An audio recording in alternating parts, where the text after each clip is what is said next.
Okay, what do I do? Harley, you already know what time it is. So get your lazy butt up and and, and record a video already. Alright, fine. Maybe I should get the other series back. I played a few series from Genius Incorporated before, and they did really good. Yeah, one of your videos got like 200 views. Yeah, it did. Anyways, should I start reacting now?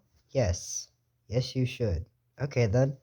In 5, 4, 3, 2, 1, go. And what is up, everybody? Harley here, back with another video. And today we're gonna be reacting to Dragon Ball Chaos Crossover Part 4. I'm gonna try to put the two parts into one video. So, well, I'm gonna try to put the last two parts into one video when I make the next one. And I'm gonna make sure to get it out this week. And no time wasting. Let's react.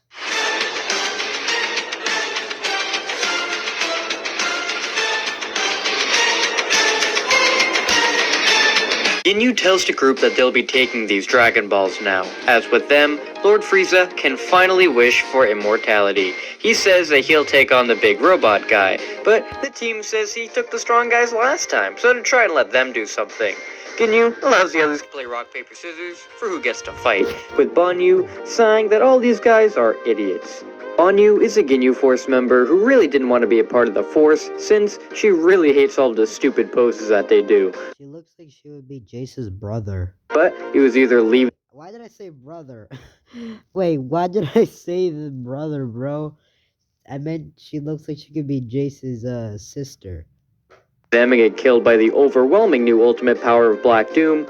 Yeah, like she literally has the same hair color, the same skin color, Or probably the same eyes. Stay here and have a better chance of survival. She decides to pick the lesser of two evils. She stays out of the rock, paper, scissors and says she'll go off with Ginyu to return the Dragon Balls to Frieza. It's decided that Guldo will get to fight with the two little ones, Krillin and Amy, while Recoome gets to go against the two robots. Our heroes aren't the biggest fans of these guys treating this like some sort of wrestling match, but are kinda happy that they only get to fight one at a time. Ginyu and Banyu fly off with the Dragon Balls, with Metal Sonic about to go after them. Amy tells him to stand down, that the Dragon Balls will be fine. Metal stands down as Amy and Krillin step up to fight with Guldo. The two power up and charge him. Since there's no Vegeta there to tell them about the Ginyu's weaknesses, they're unprepared for Guldo to just disappear in front of them. They wonder what exactly just happened, and Krillin is then blasted from behind. Amy turns to see what happened, but is then punched right in the face. Though she doesn't move at all, the punch didn't hurt. Guldo is shocked that nothing happened, and is then man, Guldo is that weak? nailed right in the stomach by her hammer. Actually, I kind of expected that because this man is literally weaker than Vegeta. Guldo is sent flying back, with Amy instantly rushing and going to hit him again. He disappears in front of her though, and she wonders. Also, I meant like he's weaker than Vegeta when he first met Goku. Yeah, that's how weak he is. How this guy is moving so fast? Metal Sonic announces that just need a conquer times 2 and they're done. This guy isn't moving fast at all. He must be teleporting somehow. Amy doesn't really buy that either, as she's been teleported before by Chaos Control, and this feels different than that. For some reason, she can sense something psychic going on here. Every time this guy disappears, she's picking up on readings she hasn't really felt since when she would work on her tarot cards. She decides to test something. Amy can easily sense where Guldo is, so throws her hammer in his direction. Guldo panics and stops time again, moving out of the way to get to her. Once he runs over though, he's shocked to see that her eyes are following him. How is that possible? She's gonna be able to know what he's doing and stop him. Amy shakes. Yo, why does this look like Amy's trying to transform into Super Saiyan? And then powers up, restoring the a super form. Flow of time to normal. Guldo shakes, asking her how she was able to do that, with her saying that she's always been some sort of psychic, as using her tarot cards pushed her to be more spiritual. She's always known that she's had some sort of psychic ability, and she guesses that with her potential unlocked, she unlocked that part of herself. Now, she can handle any kind of psychic attack this guy can throw at her. Okay, I have a question for you guys. What do you think is better, the season 2 or season 1? For me, season 2 for not. It's season 1. Like, there is yeah, it showed some really cool scenes. Yeah, it shows some really good story. This does too, but I really like season 1 way better. I'm sorry, David. I'm sorry, but this is my opinion. So fuck. Ah, crap. What the?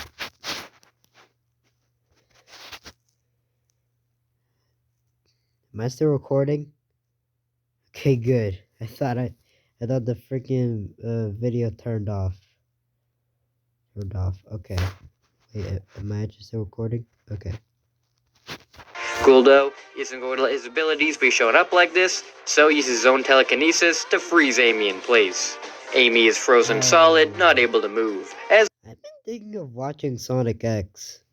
Sonic X, you guys want me to watch Sonic X? I'm pretty sure I can't react to it because the video will get taken down. I'll just watch the episodes and give you my own thoughts on that. Guldo reaches to rip a tree out of the ground and throw it right at her. The tree is just about to hit her until it stops right in place. Guldo is confused and tries to push it closer as hard as he can, but Amy has what telekinesis powers as well. Amy extends her hand out to push it away from her. She honestly can't believe it herself how strong these abilities of hers are, and she throws the tree right back at Guldo. The tree smacks Guldo right across the head, and he goes flying, knocked unconscious. Krillin and the other Ginyu Force members can't believe how powerful Amy is. She shrugs it off, knowing that they're not out of the clear yet. Raccoon steps up, saying she had a lot of interesting tricks up her sleeve, but it's nothing. What burst do you think Raccoon is going to have? I think it's going to be a Spike Wisp, or like what? A Frenzy Wisp? I don't know. Or a Drill Wisp. How about that? Compared to the Great Raccoon. Jason Birder tell him to lay off, as they'll take her after, and his opponents are the Okay, I feel like let me say. Okay, I feel like Jason and Birder are weaker than Raccoon, but since they're like a duo in the team, together they're way strong. guys over there. Raccoon agrees to back off of her and walks over to the Metal Sonic and Metal Goku. Amy is offended that he isn't taking her seriously and goes to attack, but Metal Goku tells her to stand down. His battle power exceeds hers, so she would be easily defeated. The two of them can handle this buffoon easily. Raccoon gets into his special fighting poses and rushes the two. Metal Sonic is able to burst right up to Raccoon as fast as he can to smack him around. Raccoon doesn't really feel the punches, but is just annoyed on how he can't see what's hitting him. He doesn't realize that Metal Sonic is just a distraction, and Metal Goku appears to elbow him right in the stomach. Raccoon doubles over as Metal Goku kicks him away. Raccoon is able to recover himself and goes back into battle. The two clash blows with the attack sending shockwaves through the valley. Hey, I just noticed something. Since Eggman made a Metal Goku, can there be like a Metal Super Saiyan Goku? Yo, that would actually be very cool. Metal Goku is cool. And also, it would save him from just being fodder. Very powerful and can actually damage Raccoon. It seems that he has the edge as Metal begins to get dense all over his body. Metal Sonic can't allow his brother to be defeated like this and activates his Laser Wisp to blast Raccoon away. The other Ginyus are surprised that little twerps like these have access to wisps. The Frieza Empire should be the only ones who have access to powers like that. Metal Sonic is now able to actually do some damage against Raccoon alongside Metal Goku. Raccoon is sent to the dirt. Yeah, that's a cool art style for Metal Sonic with a burst wait, why did I say a burst wisp? A laser wisp. A laser wisp. Put to two robots believing that they're victorious. That isn't until Raccoon bursts out of the ground, smiling. He says that he didn't expect lowlives like these to have wisps. Oh no. Which makes this a lot more entertaining. In fact, to make this more entertaining, he might as well show them his own. Oh no. Okay, so there's only three options I can choose. It's either A, a Spike Wisp, B, a Flame Wisp, which is just called a Burst Wisp, or C, a Drill Wisp. Let's see. Raccoon activates his Burst Wisp over. Oh. Okay, well, I'm pretty sure I lost that because I picked Drill Wisp. Flowing in a fiery energy. Krillin stumbles back in fear, as it can't be. Nappa, with his power, is able to go up against Piccolo. How can Metal Sonic and Metal Goku fare against a power like this? Raccoon bursts towards them, and it seems to be no contest. With Metal Sonic's laser, he can avoid the hit super fast, but Metal Goku can't, and Raccoon punches him right through the chest. He is kicked away as Raccoon launches an eraser gun straight at the robot. Metal Sonic flies right towards it to save his brother, but it's too late, as Metal Goku is hit and blown up. The only remaining part of him is his head, which rolls towards the cave. Amy and Krillin yell out as the two of them rush in towards Raccoon, hoping to take him on as well. Raccoon is up for another game and apologizes. Okay, well, it's obvious they're not gonna do anything. I mean, the only thing that could really happen is like what? Amy tries to use her telekinesis powers to well,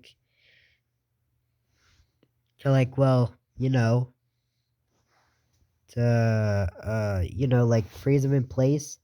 And the only one thing is like what? What is it? Battle Sonic tries to use tries to like hits him super fast and like what? Snap his neck. Or like slice at his neck with his sharp claws. Jason Birder, as they're not. He did that to Zarbon, so maybe he might try to do it with Raccoon. Gonna be getting their turn. Raccoon swings at Amy, who blocks with her hammer, but to force it a punch launches her back. Krillin throws his Destructo Disc straight towards him, but Raccoon launches a fiery blast towards the disc, completely disintegrating it. You wanna know something I always noticed about Krillin's Destructo Disc? This could have ended a bunch of arcs in Dragon Ball. Like if Nama did not dodge the Destructo Disc, that Destructo Disc would have straight up sliced him in half. And then Piccolo probably would have held him in place. It's for Krillin to charge another one.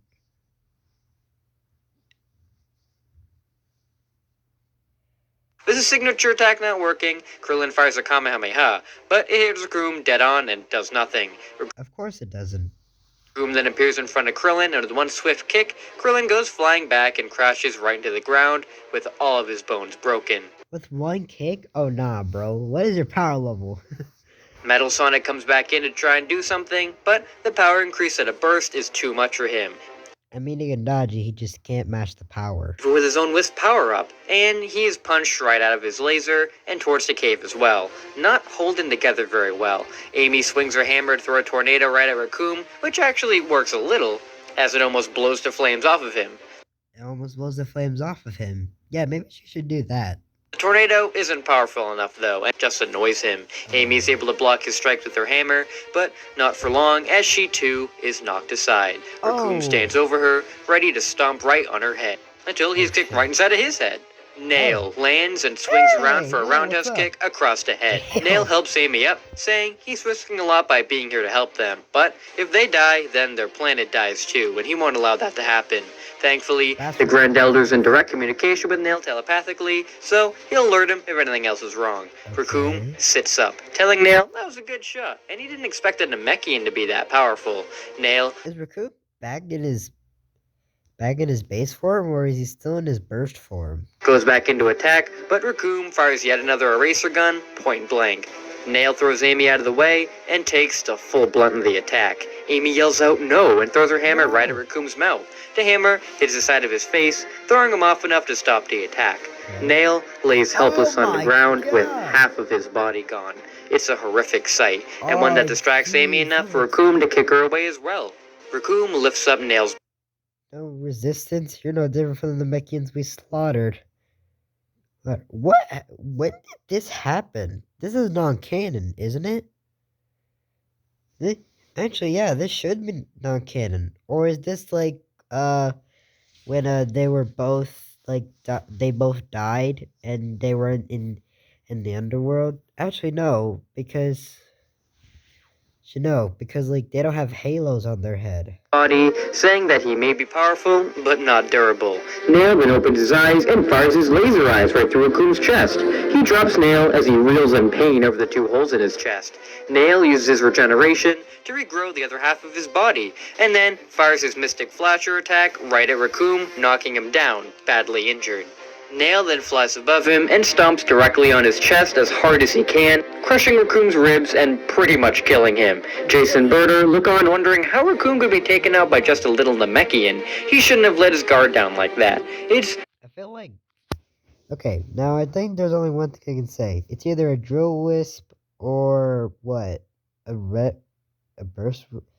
It's either a drill or spike wisp for Jace. And it's gonna be... There's the lightning wisp, right? So it's gonna be the laser or the lightning wisp for Birder. No matter the two of them, though, as it's the two of them against a very worn-down Namekian and Hedgehog.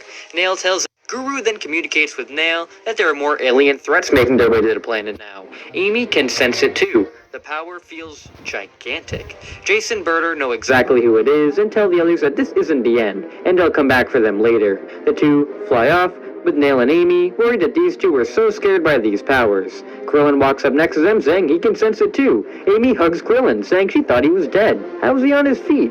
Krillin points at Dende, saying Little Green here picked him back up. Nail smiles, happy that Dende is here. With his healing abilities, they may have a fighting chance against the alien invaders now. Dende smiles, saying he's happy that Nail showed up and is happy he can help. Dende heals Nail and Amy up, with Amy surprised at how great she feels now, since she's fully back to normal. Nail tells the others that they need to come with him to the Grand Elder, as if these other invaders are as bad as Guru says, they need to go with him so they can protect him, since if he dies, then the Dragon Balls will go as well. Bulma says that they can go off, and she can try and work on repairing Metal Sonic and Metal Goku the best that she can. Eggman gave her some parts to use in case they broke down out here, so hopefully they can be repaired. Krillin and Amy say goodbye to them as they fly off with Nail back to the Grand Elder, really worried on what is coming.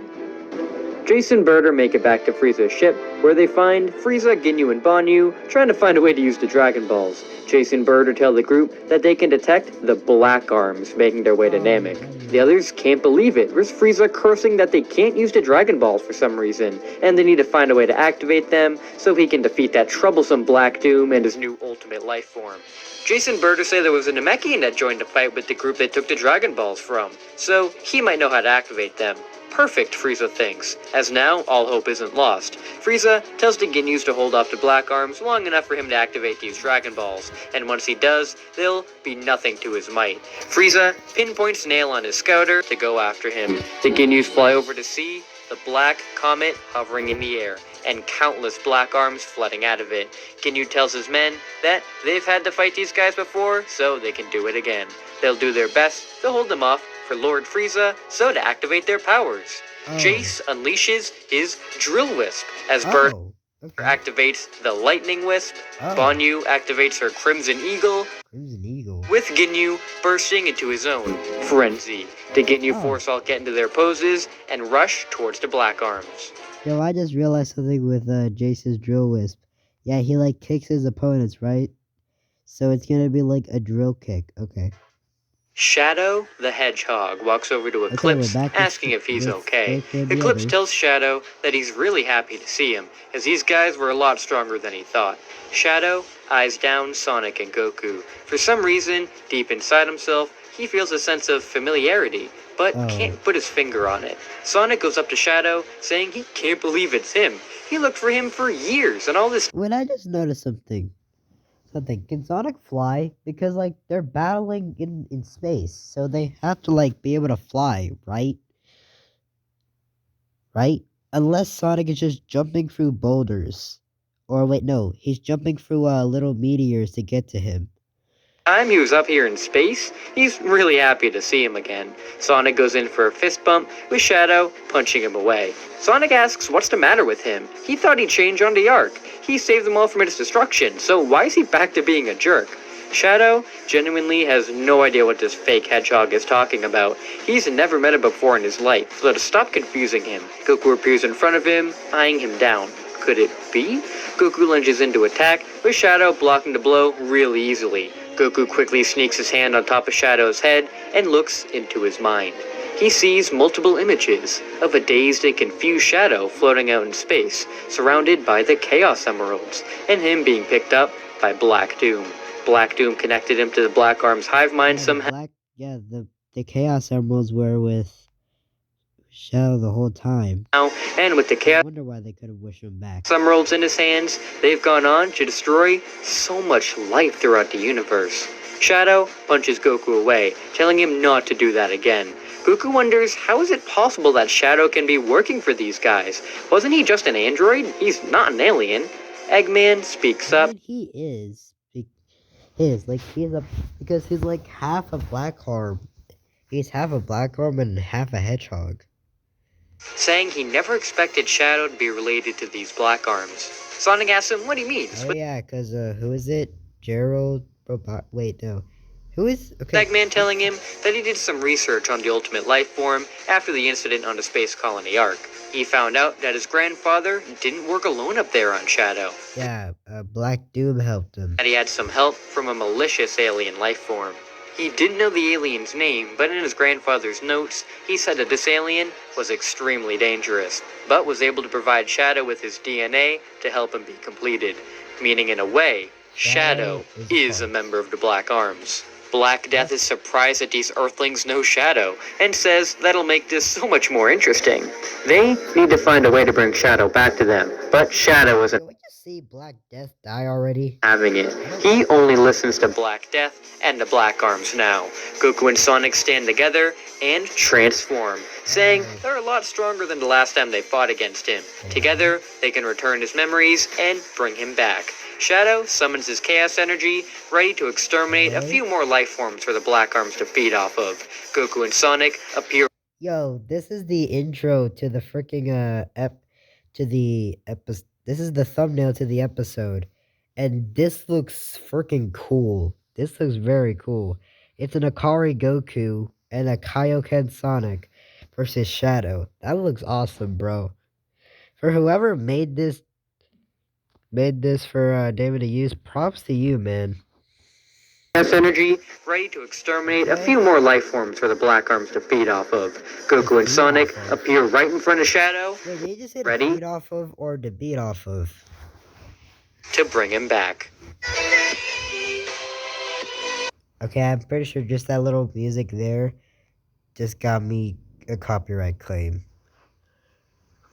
And discount show code and shop link in the description. Yeah, I'm not gonna show you that because it's introducing the royalty music song. Very good song by the way. Just search up AMV royalty and you get what you're looking for. But I'm gonna pause it and be right back. And we're back. Gohan goes over to Vegeta and gives him a Senzu Bean, closing up the hole in his chest and giving him a pretty sizable Zenkai. Vegeta pushes Gohan away and sees Kakarot and Sonic fighting against this other hedgehog, the one who attacked him. Vegeta powers up, ready to get revenge, until Black Death and Eclipse stand in his way, saying they're going to be finishing him off. The rage that Vegeta is feeling right now is enormous. First, he has to resort to his Wisp powers again to stand a chance against Black Doom's lackey. Then he gets taken down in one blow by another furry, and finally he gets saved by Kakarot's brat of all people. Come on, why you hate Gohan though? He isn't going to stand in this humiliation anymore, and powers up. Vegeta's screams echo throughout the Nocturne ship, with Eclipse and Black Death being blown back by this energy. Vegeta's form changes, as he has achieved, just as Kakarot has, the Akari transformation. Goku, Sonic, and Shadow have their fight, with Shadow teleporting all around them and knocking them right into each other. Shadow is much more powerful than he was before, and doesn't seem to be putting much effort into this fight. Question for Shadow, by the way, like how did he go from just beating him in base to beating them in when Sonic has the Kaioken and when Goku has a form that literally increases his power tenfold? Oh, like how is it that strong? Did he also get a Zenkai boost as well? Did he get a Super Zenkai boost? At all. He's able to be even faster than a Kaioken Sonic, which he didn't think was even possible. Okay, well that's just not fair at that point. The two get beaten around with the ship crumbling away due to all of the immense fights taking place. Thankfully, Gohan, Shade, and Julie Su Man should take out the remaining Black Arm soldiers, but since Vegeta is going toe-to-toe with Black Death and Eclipse, with Sonic and Goku going for Shadow, the ship isn't going to handle much more of this. The emergency alarms begin to blare that the ship's structural integrity is failing, and the crew needs to evacuate. Sonic speeds away from Shadow to the others, telling them they need to get into their ship and get out of here before it's too late. Gohan says that they can't just leave him here, they'll die in the ship. Sonic tells Gohan that it's okay, and him and his dad have a plan to stay alive. None of them are going to be able to face these remaining Black Arms aliens, so need to get to Namek with the others to do what they came to do. Gohan tries to fight back, saying he's coming with them, but Eggman and the two Echidnas drag him inside their ship as Eggman restarts it so they can leave. Sonic watches as the ship blasts off towards Namek, and maybe they can help them fight the Ginyu Force. Feels better knowing that they're going off, where hopefully it's safer than it is here. While Goku was holding off Shadow, he wasn't able to do very well on his own at all. Shadow continued to Chaos Control away from all of his attacks, and appeared behind him to slash at him with a Chaos Spear. Goku is thankfully fast enough to avoid being impaled, but not enough to get away unscathed. Shadow only has a look of battle in his eyes, a look to eliminate the enemy, and do what is best for his people. Goku knows that the Shadow they know is in there somewhere, but it'll be impossible to reason with him like this. Sonic rushes Shadow from behind, finally getting a good blow in there. Not good enough though, as Shadow instantly turns back around and elbows Sonic into the ground. Now the ship is finally tearing apart. Black Death and Eclipse are able to lead Vegeta onto the Black Comet to save themselves, with Sonic How did he even fit inside a black comet? How? grabbing Goku and flying towards the comet as well. The two make it on just in time as the Nocturne ship crumbles and explodes. The group look out for Shadow since he's still on the ship, but Shadow is able to Chaos Control away and appear in front of Goku to punch him right in the face. With the two being beaten down to the dirt, Goku telepathically communicates with Sonic, saying that he has a plan to try and get Shadow back in control of himself. If they're able to take out Black Death, who seems to be the leader here, maybe that will free Shadow. Sonic thinks it's worth a shot, but they can't fight one form of Shadow for long, or else he'll kill them. Goku says they're not going to be fighting one-on-one, since he told somebody else to plan already. Suddenly, a Gallic gun fires right past them and into Shadow. Shadow catches the blast with Vegeta, powering through his own attack, and appears out of it to punch Shadow away. With this distraction, Goku barrels into it. It might do better. It might do better. Like, what form is Sonic? What form of Kaioken is he using? Times 10? Times 3? Times 4? 4? Flips, knocking him away from Black Death. Goku then kicks Black Death directly into the ground and launches a point-blank Kamehameha at the monster to erase him completely. Shadow and Eclipse both scream out no. Now that's what. Actually, Goku didn't destroy the Red Ribbon Army in this. It was Metal Sonic who did. In Season 1. So this is Goku's, what, first kill? Yeah, this is first kill. And clutch their heads in pain. Goku thinks it's working, and then with Black Death's, death, then they're getting out of his control. Eclipse falls over unconscious, with Shadow just grabbing his head and grunting on the ground. Goku walks over to Shadow, telling him it's okay now and he can be free. Suddenly, Goku gasps as he is stabbed right in the chest by one of Shadow's Chaos Spears. Vegeta yells and rushes Shadow, punching him right off of Kakarot. Goku reverts back to his base and falls to the ground. Sonic speeds over to catch him and watches as Goku coughs up blood, wondering how that didn't work. Sonic begins to shake in anger once again. After all this time, they finally get to see Shadow, and he's like, this? Why is everything going wrong? He's not going to let it go on like this any longer. Sonic's anger envelops him once more, with Sonic blasting into Dark Sonic. Dark Sonic pushes Vegeta aside and nails Shadow right in the gut. Shadow spits up blood as Dark Sonic begins to attack him with a flurry of blows. Vegeta watches worried as he knows the kind of power that Dark Sonic has. He's gonna try not to get on his bad side this time. Vegeta makes his way back over to Eclipse and sticks his hand out ready to blow him away as well. Goku grabs onto him though, telling him to stop. Vegeta yanks himself out of his grasp, asking him how he's standing again. Goku says he saved a few Senzu beans for himself, so he's all set and feeling stronger than ever. They can't kill this one. since if he was connected to the same hive mind, then he'd probably be dead. He was connected enough for it to hurt him, but he's probably as much of a victim as Shadow is. They can't kill him. Vegeta scoffs at Kakarot's naivety as he spared that Shadow over there, and look how that turned out for him. Goku is eventually able to get him away from Eclipse, and the two watch as Dark Sonic tears into Shadow. The two hedgehogs, chaos control all around, attempting to strike down each other. Dark Sonic is the more ruthless fighter, dealing a lot of deadly strikes, with Shadow keeping up somehow and trying to fight back some more. It's clear Shadow isn't going to survive this for very long, until he removes his inhibitor rings and bursts into a red glow that looks similar to the Kaioken. Shadow unleashes his full power onto Dark Sonic, making the fight a lot more even. The two bounce all around each other, landing a lot of good strikes that hurt the other. Even though they seem pretty evenly matched, it's clear that Shadow can't keep it up like this forever. With all of his chaos power leaking out, he's going to wear himself down to nothing. Shadow realizes this and unleashes a large chaos blast to catch Dark Sonic in to push him away. This blast begins to overtake the comet, with Goku grabbing Eclipse and having to fly away with Vegeta. Once the dust settles, Shadow puts his inhibitor rings back on, with Dark Sonic flying back over, a little injured but still ready to beat down on him. Shadow says he doesn't like to use these without Black Doom's orders, but it seems he has no choice now. Dark Sonic doesn't know what he means until all 7 of the Chaos Emeralds appear and swirl all around Shadow until they fly into him, and Shadow explodes in a golden light. Dark Sonic looks on as Shadow has transformed into Super Shadow, a much more powerful Super Shadow compared to last time. Super Shadow asks Dark Sonic if he's ready for round 2. Amy, Krillin, Dende, and Nail stop at the Grand Elder's hut, with them all sensing gigantic energies. It seems that other threats have shown up, and those Ginyus are using the Wisps to battle them. On top of that, it seems Frieza is making his way here. Amy and Krillin are kind of freaking out since they definitely can't handle Frieza the way they are now.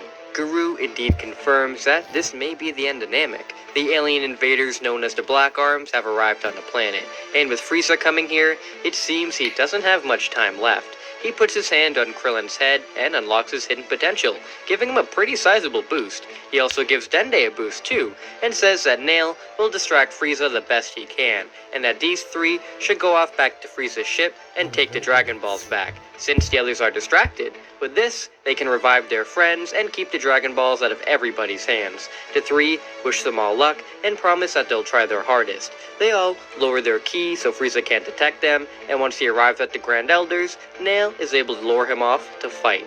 With that, the 3 then burst back off towards the battle. The Ginyu force burst around attempting to kill the Black Arms surrounding them. Thankfully, they are much more powerful than most of the soldiers with their wisp powers.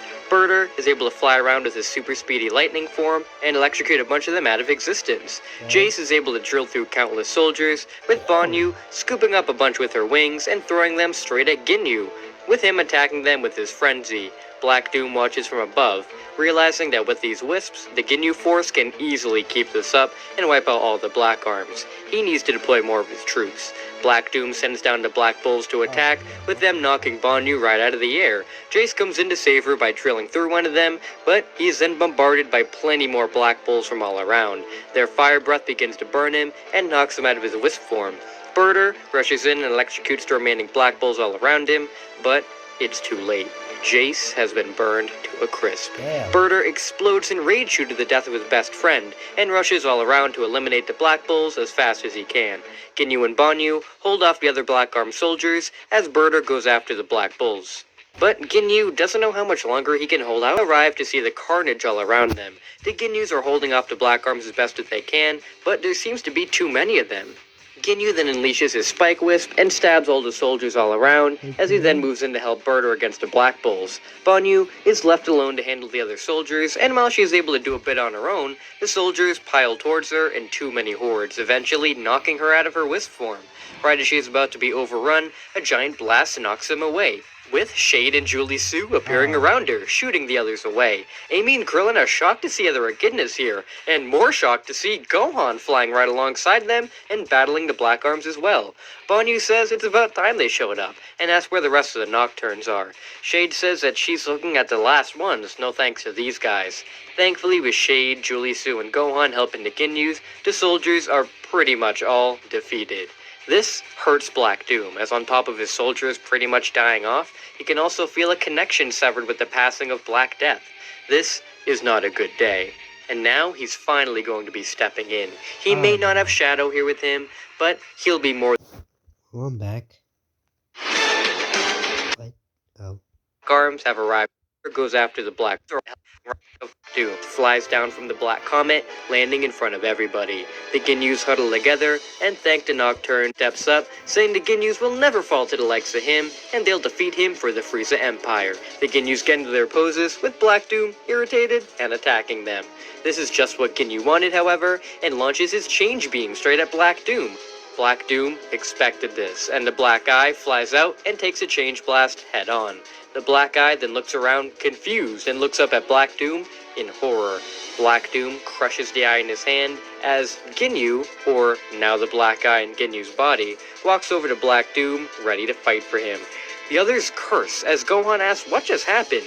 Julie Sue tells him that Ginyu's special move was changing bodies, but he just changed bodies with the Black Eye, and now he's dead. The Black Eye's in Ginyu's body now, and somebody they'll have to fight. Ginyu and Black Doom rush towards the others, with Burter and Banyu activating their Wisp powers again to try and match Black Doom.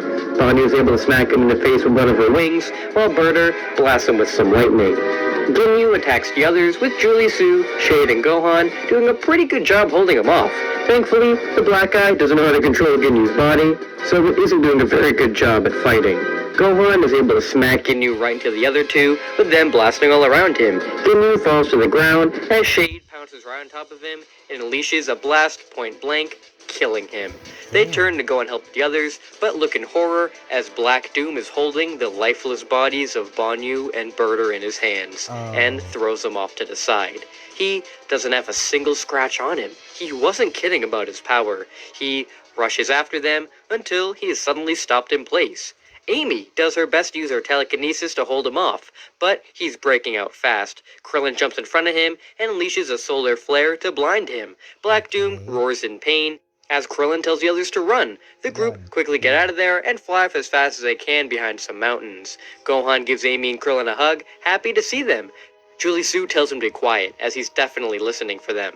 Black Doom flies around, demanding the group come out where he can see them, or he'll destroy this whole area around them. The Nocturnes just think he's bluffing, but no. Black Doom creates a very powerful blast in his hands, prepared to throw it right down. They all gasp and are about to reveal themselves until a singular beam hits the blast, exploding it in Black Doom's hands. Black Doom tumbles back and regains himself to see who fired. Frieza flies down in front of Doom, saying he's not so tough without the ultimate life form having his back, is he? Well, now it's finally time for them to decide who truly is the ruler of this universe. And with that, we're gonna end this part right here. This is more than just a what if in my eyes. Really better, make sure to support me on Patreon at Play0 Thomas 2.